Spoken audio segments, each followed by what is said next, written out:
Hello, Meoni here, and welcome back to another Minion video for Final Fantasy XIV. How to get a Minion and also basically what it looks like, what its interactions are, all that stuff, and reading its text. So I've been busy, as you probably are aware. I've got myself to finish the MSQ and do some other dungeons as well.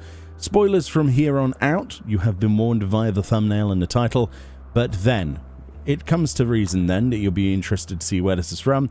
And today's Minion is from the Stigma Dreamscape, which is one of the two new level 90 dungeons added after you finish the MSQ.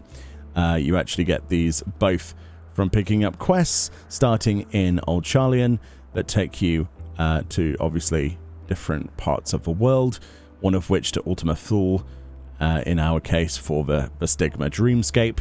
It drops off of the last boss in there, which is actually going to be part of your expert roulette. So there we go. So then, this is the Optimus Omicron minion, which is a floating minion that looks like this. We'll have that floating there in the background. If you've done Ultima Thule, then you'll know all about these Omicron robots by now. It is very cool to have one in our possession. I think it goes without saying.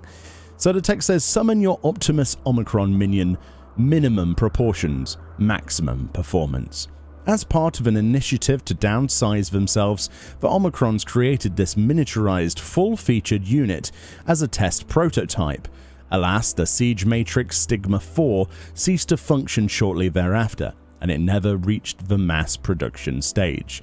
The hidden text on the patch here says, I prefer foes to be more compact, like myself. Tiny, puny, compact.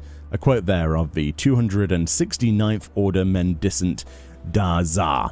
So this then is the minion, as you can see here. I have my Mammotier Pet Collection title on here so we can make it feed from our hand.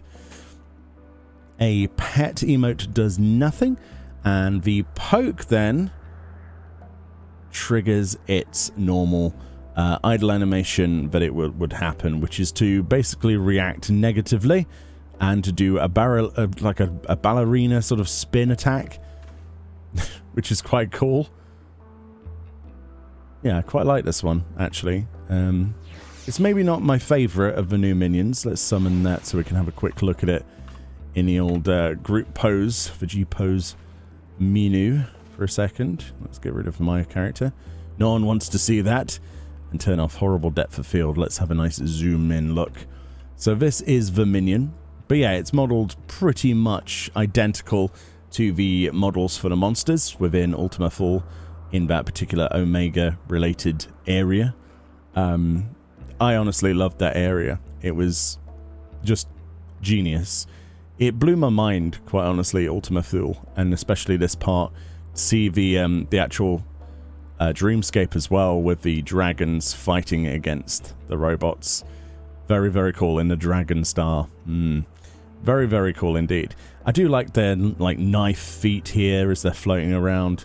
Kind of makes you wish that you could have, you know, augmentations for your own character or have mechanical races in this game, especially when they're so damn cool like this. Really, really cool.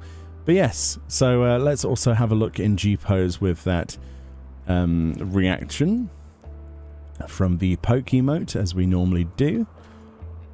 But so quickly, it just floats around after us. I've seen people asking like how minions move. This one just sort of floats, which is fair enough, I suppose.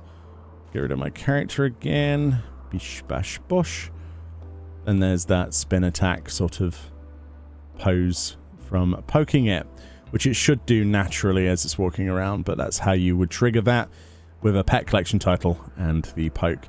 I do like this one. It's probably not the coolest out of all of them, but it is nice to have, especially as a memoir of that particular zone.